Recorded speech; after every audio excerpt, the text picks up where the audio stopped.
vamos a leer capítulo 9 de las palabras que le dijo el ángel a Daniel, del versículo 24 en adelante.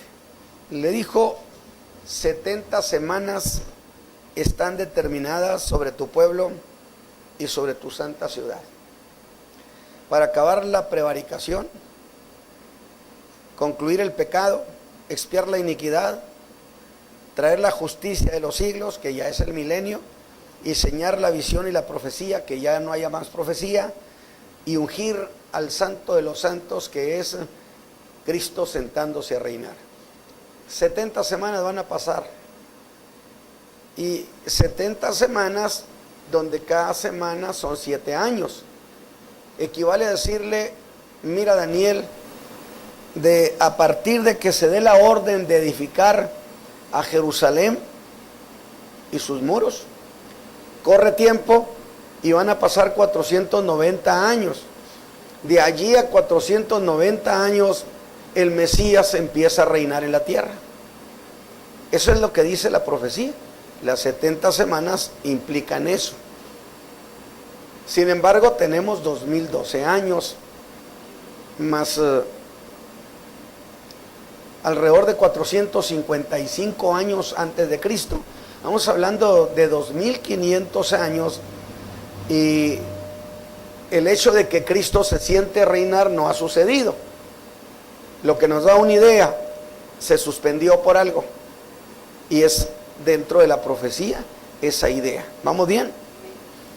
Y le dice: sepas pues y entiendas que desde la salida de la palabra para restaurar, para edificar a Jerusalén, ¿hasta quién? Hasta el Mesías príncipe, habrá 7 semanas y 62 semanas. Tornaráse a edificar la plaza y el muro en tiempos angustiosos. Y después de las 62 semanas se quitará la vida al Mesías, y no por sí. Ahí vamos a cerrar esto. Son 7 primero, que es las 49 años que duran reconstruyendo Jerusalén y reedificando el muro. A partir del año 455 antes de Cristo, 49 años, casi hasta el año 400, terminan de reedificar a Jerusalén. ¿De acuerdo? ¿Vamos bien? ¿Y pasaron cuántas semanas? ¿Cuántas, hermanos? 7. Pero luego, a partir de las 7, empiezan a correr otras 69. Y lo hace así la profecía porque quiere hacer en bloques la idea. Y entonces dice: cuando pasen 62 semanas más, que son ¿cuántos años? 62 por 7, 434 años, al que le vamos a sumar 49, nos dan 483 años. Entonces pasan 62 semanas más, lo que quiere decir, desde que se empezó a reedificar Jerusalén y el muro, hasta que viene el Mesías príncipe, que es Cristo, han pasado 483 años. 483 años, es decir, han pasado 7 semanas más 62 semanas, igual a 69 semanas, por 7, igual a 483 años. Es decir, desde que se ordenó la reedificación del muro, desde aquí hasta el Mesías príncipe, pasaron 483 años. Pero son 483 años de 360 días. ¿Por qué? Porque el año judío es año lunar. Los meses son de 30, ¿de acuerdo? Nosotros tenemos 365 días más un cachito de horas. Ellos tienen 360 días exactos. Ese es el año judío. Entonces la profecía está hablando 483 años judíos, no 483 años de nuestro calendario romano. Aquí justamente muere el Mesías. Habían pasado 483 años. ¿Desde qué momento? Desde el momento en que se ordenó reedificar la ciudad de Jerusalén. Porque antes vinieron a reedificar el templo, vinieron a embellecerlo, pero no contó el tiempo allí. No, Jerusalén. ¿Por qué Jerusalén? Es la capital. Es la capital del rey. Y entonces pasaron 483 años, literalmente. 1, 2, 3. Y al año 483 ya tenemos al Mesías en Jerusalén. Ya tenemos al Señor Jesús ahí. Pero cuando se cumplen esos 483 años, coincide con el momento en que Jesús es llevado a la cruz. Y dice, muere el Mesías, lo que quiere decir que sí tenían los judíos la doctrina de que el Mesías tenía que morir.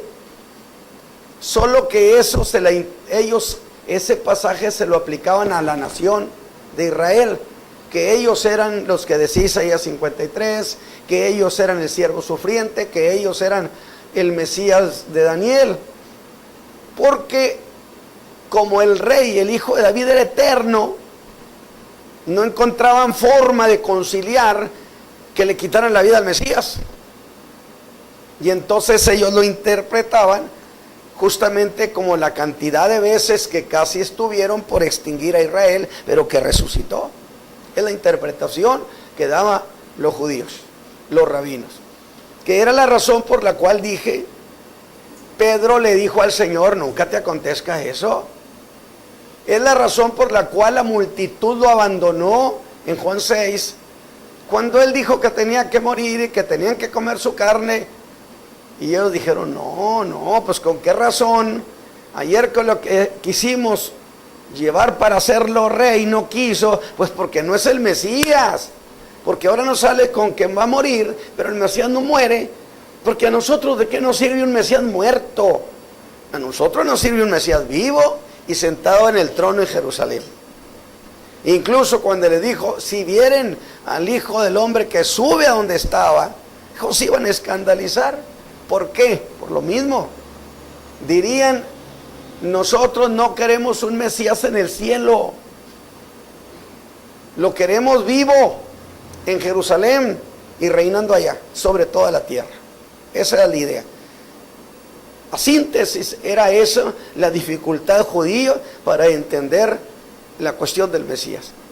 Pero dice que a las 69 semanas, propiamente, el Mesías le iban a quitar la vida, mas no por culpa suya, mas no por sí. Pero yo quiero que ustedes recuerden lo que enseñé la vez pasada. ¿Se acuerdan que hablamos de los 2 puntos, del punto y coma? ¿Se acuerdan de eso? ¿Sí? Dice, y después de las 62 semanas se quitará la vida del Mesías, y no por sí. 2 puntos. Los 2 puntos eran gramaticalmente para señalar que la idea llegaba hasta allí y que a partir de ese punto, de esos 2 puntos, era otra cosa de la que estaba hablando. ¿Por qué le digo esto? Para que no le ha seguido, porque la Biblia tiene paréntesis, la Biblia tiene figuras gramaticales, está diseñada de manera muy exquisita la palabra. Entonces, recuerden ustedes, dijimos, ciertamente cuando hay los 2 puntos, implica que una cosa ya terminó de decirse, pero que es cierto que gramaticalmente terminó de decirse, pero que en la lógica tiene continuidad. ¿Qué significaría? Que aunque gramaticalmente ya va a hablar de otra cosa, no porque habla de otra cosa, se sale de lo que está hablando. Es decir, es parte del concepto general, salvo que lo separamos para decir, esta es una cosa y esta es otra, tiempos distintos. Para que no tengamos la idea de que ahorita termine esto y al ratito ya sigue la otra. No, hay diferencia de tiempos. Le quitan la vida al Mesías. Y luego dice, y el pueblo de un príncipe que ha de venir, que decimos fueron los romanos, comandados por Tito, pero eso sucedió 40 años después. Entonces gramaticalmente son lo anterior, que le quitaron la vida al Mesías es una cosa, y de que venga el pueblo de ese príncipe es otra, porque hay diferencia de 40 años. Y entonces la profecía le pone 2 puntos, para decir, aunque se trate del mismo cuerpo de ideas, no están en el mismo tiempo. Por lo tanto, se quita la vida al Mesías, 2 puntos. Y el pueblo de un príncipe que ha de venir, otra cosa, pero que tiene que ver con el mismo cuerpo de ideas. Y después de las 62 semanas se quitará la vida al Mesías, y no por sí. 2 puntos. ¿Cómo lo interpretan?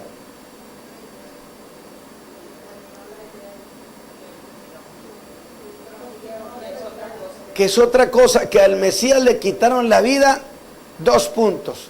Que gramaticalmente significa, hasta aquí se terminó.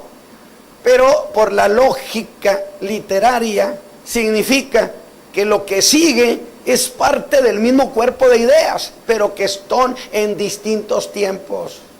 Por lo tanto, no es continuidad cronológica.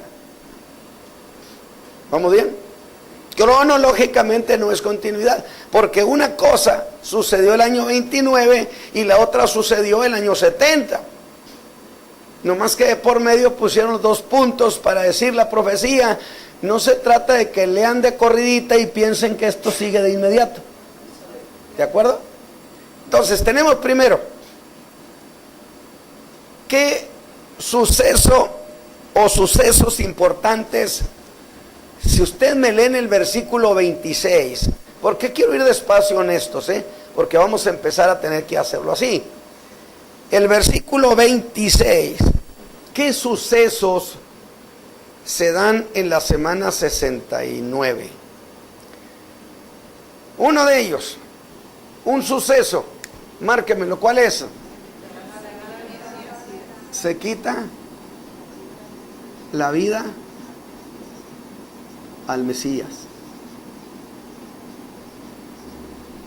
¿Es todo o hay más?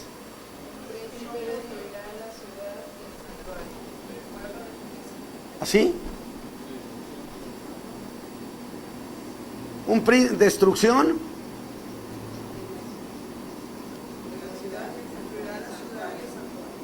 de la ciudad y el santuario. La semana 69 termina cuando le quitan la vida al Mesías. Lo dijo aquí la profecía, ¿o no lo dice? Esta es la semana 69, que significa año 483. Y cuando se cierra la semana 69, lo que sigue de años ya no tiene que ver nada con la semana 69. ¿Por qué? Porque esto sucedió el año 29 y el año 70. En la semana 69, el único suceso que tiene que ver con ella es la muerte del Mesías. Nada más. Esto no. Nomás que quería yo hacerlo significativo. Definitivamente. Y a partir del Mesías, que fue el año 29 después de Cristo, han pasado, estamos en el 2012, ¿Encuentra usted alguna semana aquí? Del año 29 hasta el 2012, ¿existe acaso alguna semana por ahí escondida? No. Por eso dije, muere el Mesías y se cierra la semana 69. Y ese es el único suceso significativo de la semana 69. Y todo esto nada tiene que ver con las 70 semanas. Nada, nada, nada que ver. Acuérdense que hicimos una aclaración. Pablo dijo a los corintios, los siglos,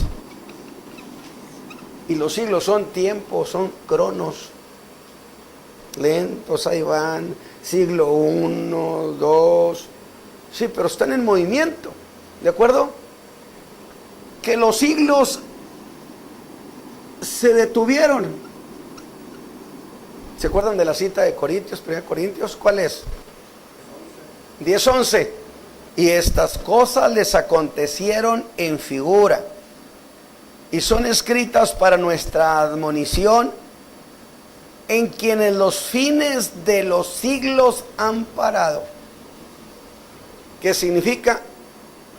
En la iglesia, en nosotros, el tiempo se paró. Yo decía que los siglos se movían proféticamente. ¿Cuáles esos siglos proféticos? De las 70 semanas. Porque no estamos hablando de otros siglos, estamos hablando estrictamente de lo que tiene que ver con el Mesías. Y que entonces los siglos, cuando se encuentran con Cristo, se detienen. Lo que significa que se detuvieron en la iglesia. Y los siglos no han avanzado. Usted me dice, pero no quedamos en que tenemos... No, cronológicamente han avanzado, pero no hay avance profético. ¿Está claro, hermanos? Proféticamente en Cristo todo se detuvo, porque se detuvo todo en la semana 69, porque de allí, de que muere el Mesías, faltarían 7 años para que se sentara a reinar, porque son 70 semanas. Es decir, Cristo debía haber reinado el año 490 después de esa ruta profética. Había reinado más o menos como el año 36, 7 años después de su muerte. Debería haberse establecido su reino. Si la semana no se hubiera detenido, pero el tiempo se detuvo en la semana 69, se detuvo en Cristo. Y es justamente lo que tenemos aquí.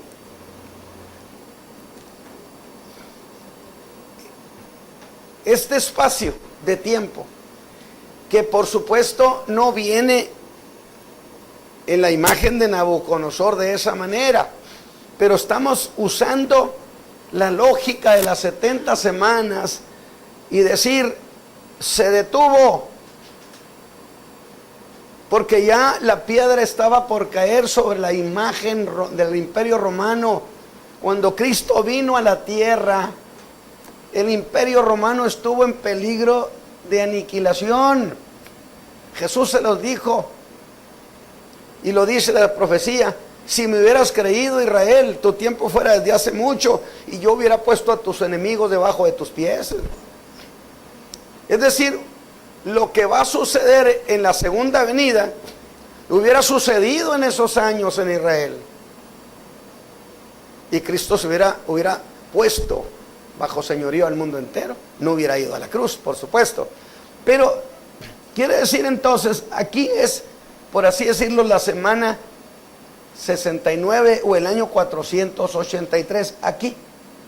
Pero luego, ¿qué hace el tiempo? La profecía se detiene, y habrá luego de moverse, y de aquí a 7 años más de este que termina, a 7 años, Cristo reina. ¿Vamos bien con la idea? Ahora, pero Yo les dije qué significa que los siglos se hayan parado. Cristo muere y los siglos se detienen. Los siglos proféticos, esas 70 semanas que no habían dejado de moverse desde que se dio el edicto, cuando Cristo muere se detienen y queda pendiente la última semana profética. Y si quedó pendiente es porque entonces no se ha movido el tiempo, lo que significa que sí ha habido un paréntesis, que es el tiempo en que se ha estado construyendo la iglesia en la tierra. Es un espacio que se abrió. Ahora, ¿por qué se dice que se detuvo todo? ¿Se acuerdan que les expliqué eso? Significa que después de Cristo hasta ahorita no ha habido una nueva edad. Todo sigue igual. ¿Cómo igual? Se sigue predicando el mismo mensaje de perdón por 2000 años. Se sigue hablando de las mismas promesas, de las mismas cosas. Todo lo que la iglesia del primer siglo predicaba, lo seguimos predicando. No ha habido cambio de cosas, porque el tiempo está detenido. La profecía sobre la persona de Cristo está detenida, de tal manera que en Cristo y en la iglesia los siglos se detuvieron. Haga de cuenta, hicieron un alto. Esa rueda, ese cronos que venía avanzando implacable, se detuvo en Cristo y se detuvo en la iglesia. ¿Para qué se detuvo? Para que ese espacio, la iglesia, naciera, se construyera, y tenemos 2000 años, tiempo al que le llamamos la edad de la gracia, la plenitud de los gentiles, porque se les abrió la salvación a todos los gentiles. Entonces, cuando se termine la plenitud de los gentiles, que empezó el año 29, cuando Cristo anuncia, ahora sí, vayan y anuncien, y termina en el momento en que Cristo levante la iglesia. Se terminó la plenitud de los gentiles y acabó la oportunidad. Y entonces no se ha movido y no ha habido ningún cambio de edad. Cuando se empiece a mover esto y corre tiempo de la última semana, se va a inaugurar el milenio. Es decir, la profecía se movió, el tiempo empezó a caminar proféticamente, y entonces Cristo, al venir, inaugura un nuevo tiempo. Pero hasta aquí no ha pasado eso. El mensaje que predicamos es el mismo que predicaban los apóstoles. Es las mismas ideas, son los mismos conceptos, es la misma doctrina. ¿Está claro? Por eso Pablo le decía a Timoteo que no te cambien la forma del evangelio, que no te cambien nada, porque este evangelio tiene que llegar hasta la otra orilla. Cuando se termine la plenitud de los gentiles, este evangelio tiene que estar intacto allá. Esa es usted la idea paulina, porque en realidad al apóstol sí le explicaron cosa por cosa, y Pablo entendía como nadie a plenitud lo que iba a pasar en siglos, en siglos, en siglos. Jesús, el Señor, le había explicado. Por eso se lo llevó 3 años al desierto. Los mismos 3 años que los apóstoles anduvieron, el apóstol Pablo estuvo con Cristo en el desierto, y ahí el Señor a él le explicó el misterio de la piedad. ¿De acuerdo? Y entonces es él el que dijo, es que los siglos se pararon aquí. ¿Quién le dijo? Cristo le dijo que ahí se habían parado los siglos. Entonces vamos bien con esta cuestión. Pero el año 483 se detuvo todo. Evidentemente hay un espacio, aunque la Biblia no lo diga así en esos términos, porque luego los críticos dicen, pero ¿dónde habla de ese espacio? No lo habla explícitamente, pero es implícito. Porque si el año 483 murió el Mesías, le faltarían 7 años para sentarse a reinar. Pues no, señores, no se ha sentado a reinar. Algo pasó. Ahora, seguimos leyendo. Que eso de que le quiten la vida al Mesías, ahí termina. Se acabó. El año 483, la semana 69, llega hasta los 2 puntos. Y ya no pasa para allá. Porque lo otro, aunque gramaticalmente sí es parte del cuerpo de la misma idea, pero cronológicamente no es. Porque uno sucedió el año 29 y después de los 2 puntos son sucesos del año 70. ¿Vamos bien? Por eso está con 2 puntos. Pero yo quiero que ustedes observen, y el pueblo de un príncipe que ha de venir destruirá la ciudad y el santuario. Punto y coma. Y este punto y coma es cuando se va a decir una especie de contrasentido, es decir, algo distinto a lo que ha estado diciendo. Porque ahora va a decir, punto y coma, con inundación será el fin de ella, y hasta el fin de la guerra será talada con asolamiento.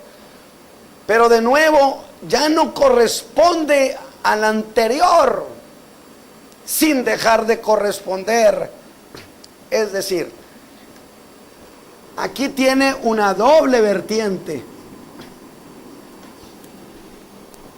Una, que puede mirar al año 70, cuando la destrucción.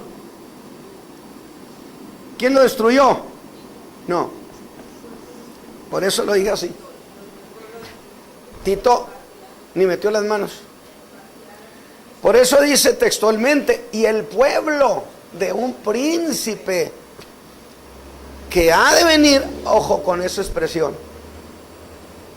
un príncipe que ha de venir. Y claro, se le aplica a Tito porque es el que vino, un príncipe romano. Y el pueblo que vino fue el pueblo romano, porque esto estuvo a cargo del imperio romano. Y los problemas judíos del final de los tiempos no pueden quedar a cargo de otro pueblo y de otro imperio. Tiene que ser de nuevo los pueblos que pertenecen y pertenecían históricamente al imperio romano. Y eso es lo que estoy diciendo. Por consecuencia, esto casi nos lo llevamos a una cuestión. Esto del príncipe que ha de venir, aunque implicara a Tito, implica proféticamente a un líder príncipe de los últimos tiempos, prácticamente el anticristo. Pero Tito no era el anticristo, por supuesto. Es más, él no quería que destruyeran ni la ciudad ni el templo. Fue el pueblo, dice la profecía, fue el pueblo, no fue Tito. Pero la profecía tiene rasgos muy particulares. Y luego sutilmente dice, y el pueblo de un príncipe que ha de venir. Ese príncipe va a destruir la ciudad y el santuario. A ver, espérenme.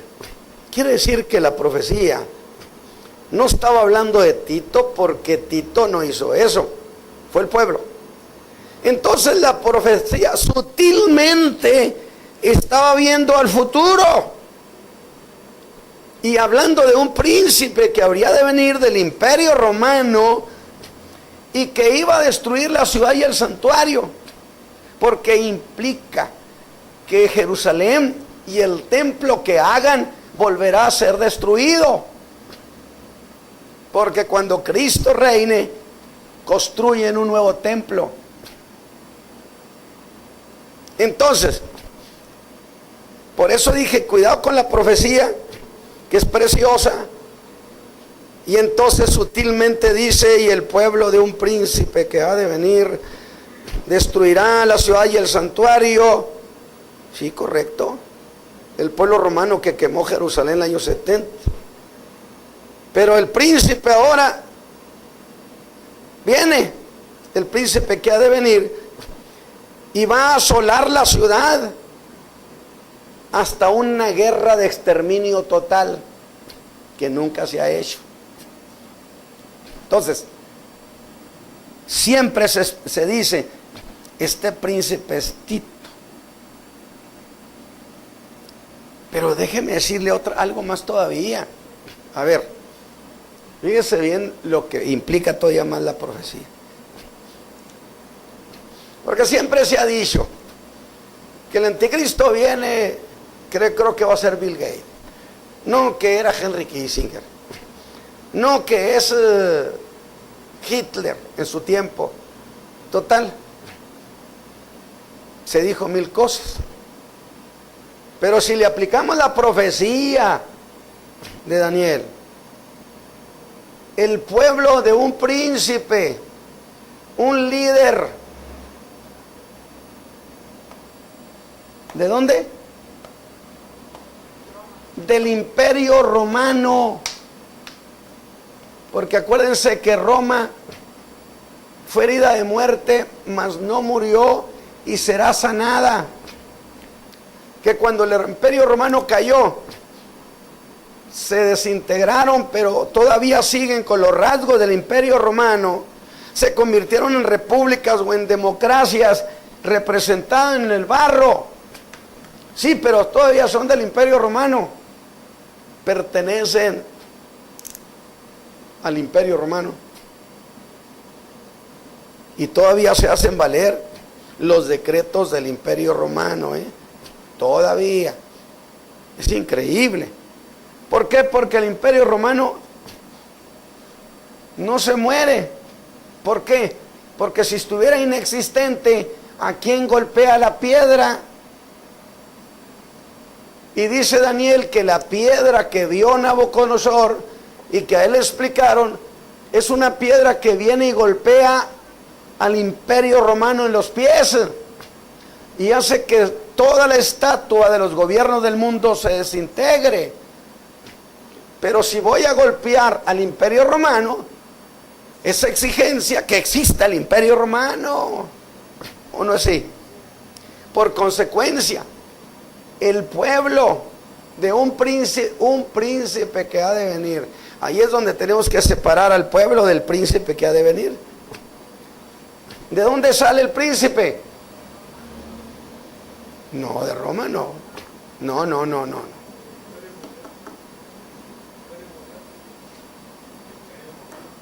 A ver, es que Roma no es el imperio romano. El imperio romano es todo lo que contenía las naciones integradas en el imperio romano. No es la ciudad de Roma.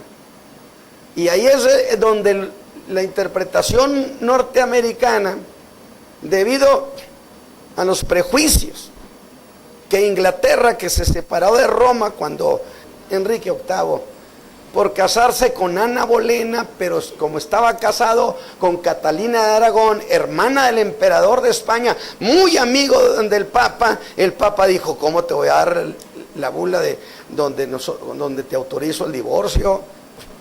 Y Enrique VIII, que está enamorado de Ana Bolena, dijo, bueno, pues entonces me separo de Roma, hago mi propia iglesia y yo soy el Papa de la iglesia anglicana. Y dijo, asunto resuelto, yo mismo me divorcio y yo mismo me caso. Y entonces de allí surge Estados Unidos. Y en el bagaje siguen trayendo todo el historial y resentimientos con Roma. Y por consecuencia, cuando se trata de hablar de quién será el anticristo, siempre dicen el Papa de Roma. Y la Escritura no lo autoriza, porque dice en el capítulo 17 de Apocalipsis, es bíblico que la ramera es Roma, ¿de acuerdo? Sí, pero dice el capítulo 17, y vi una bestia. ¿Cuál era el anticristo? Y sobre ella venía montada una mujer. Es decir, la mujer no era la bestia. Que se acomodó en el gobierno anticristo, eso es otra cosa. Y que le quiso dar golpe de estado es otra cosa. Y que los 10 reyes de Europa la incendiaron a Roma porque es incorregible. Esa es otra cosa. Pero tercos, aunque tiene que ser de Roma, el Papa tiene que ser anticristo, no es bíblico. Que tiene calidad para hacerlo, eso sí que sí, porque ahí es el misterio de la vieja Babilonia. Claro, pero una cosa es eso y otra cosa es que sea la persona del Papa el anticristo. Pero de que estará montadita, que significa participo. Y cuando alguien se monta sobre una bestia, el que se monta es el que tiene más dominio. Eso dice que astutamente se acomoda para seguir. Ellos están empeñadísimos en tener el gobierno mundial. Lo están peleando. Por eso les recomendé alguna vez que leyeran ese libro que se llama Las llaves de esta sangre, de Malachi Martin, si les gusta leer. Él era o es jesuita, y lo llaman un jesuita renegado, porque hasta dicen que dejó a los jesuitas. Bueno, allá es cosa de ellos, ¿verdad? Pero ese es el escritor que yo les recomiendo que ustedes lean. En esa batalla que hay por el gobierno mundial entre el mundo de las finanzas, el sistema del anticristo es un sistema que aprieta al mundo entero. La banca ahorita está desatada porque se le han entregado las naciones a la banca. Es un sistema muy despiadado. Ellos se sienten superiores a medio mundo. Pero luego, fíjese lo que dice, porque creo que ahí nos vamos a tener que quedar. Entonces, y no por sí, y el pueblo de un príncipe que ha de venir destruirá la ciudad y el santuario, es aplicable en un sentido, sí se aplica al pueblo romano, al ejército romano que destruyó Jerusalén el año 70. Pero tiene aplicación sutil, porque habla el pueblo de un príncipe, y luego agrega un príncipe que ha de venir, y eso lo hace significativo, porque el anticristo tiene que salir del imperio romano o de las naciones que pertenecían al imperio romano, y como será restaurado el imperio romano, volverá a integrarlas. Puede ser que sea del Asia Menor esa persona, que sea del norte de Europa, que sea la estepa rusa. Sí, pero son áreas del imperio romano. Y de allí del imperio romano tendrá que salir el anticristo.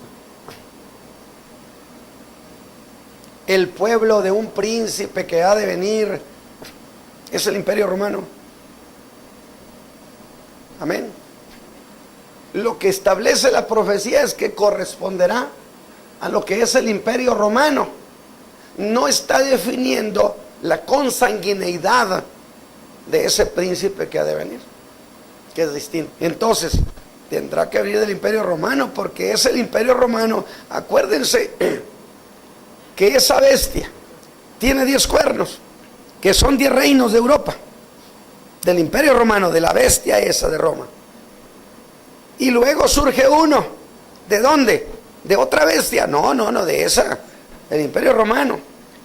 Y ese uno derriba 3, y de esos 3 reinos hace el suyo, pero sigue siendo del Imperio Romano, independientemente su ascendencia, porque es lo que yo decía, cuando Alarico el Grande, el año 410 entró a Roma, se llevó los 2 tesoros, uno el tesoro sagrado y otro el tesoro del rey.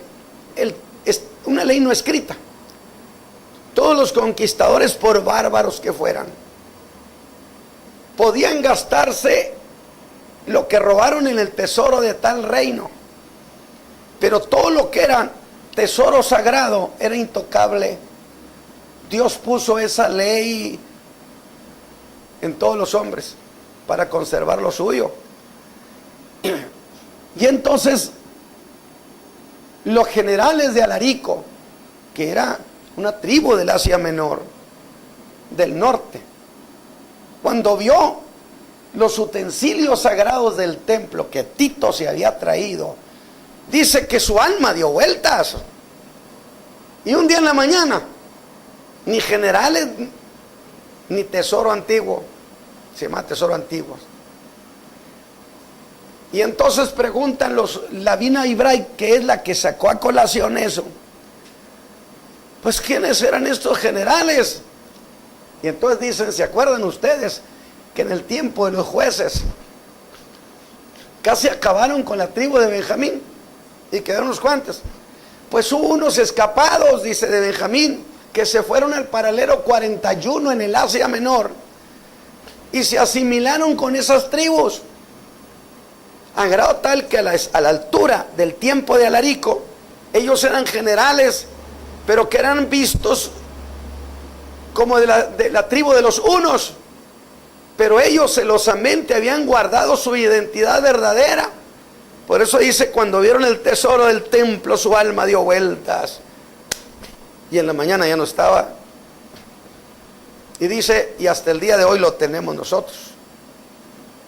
De detalle. Por eso le digo, se guarda la identidad. Los judíos son expertos en guardar esas identidades, porque para ellos exhibirse como judíos ha sido siempre una desventaja, ¿verdad? Ahora, entonces, yo quisiera que pensaran en esto así: y el pueblo de un príncipe que ha de venir, porque el 27 dice, está hablando del príncipe que ha de venir, y que da la impresión de que es el que vino a destruir Jerusalén, aunque sí es y no es. Pero dice que en otra semana confirmará el pacto a muchos. ¿Cómo? ¿Cuándo hizo pacto Tito con los judíos? Deja una sutileza el príncipe que ha de venir, y ese lenguaje es enigmático, y cualquier intérprete se lo ha dicho, ese lenguaje es enigmático, porque si se lo aplicamos estrictamente a Tito, el año 70, ¿cómo es que en la última semana, en la 70, hizo pacto con los judíos? Si todavía no empieza la semana 70. O sea, automáticamente es Tito. Pero por otro lado, es la figura del anticristo que negociará con los judíos cuando empiece a correr la última semana profética, que es cuando empieza los 7 años, 3.5 de paz y 13 años y medio de tribulación en la tierra. ¿Vamos bien? Ahí nos quedamos, hermano. Y yo no he querido ir a prisa con esto, para que más o menos quede remolido, porque dije, si se lo aplicamos a Tito estrictamente, ¿a qué horas Tito iba a hacer pacto en la semana 70? Pues tendría que existir Tito todavía en el año 2012. Entonces no puede serlo. Entonces tiene que ser otra la figura. Es decir, sí es Tito, y por otro lado, sí es figura de un príncipe que ha de venir y que hará pacto con los judíos en la semana 70. Entonces, sí tiene fundamento interpretativo para esa aplicación doble. Ahí nos vamos a quedar.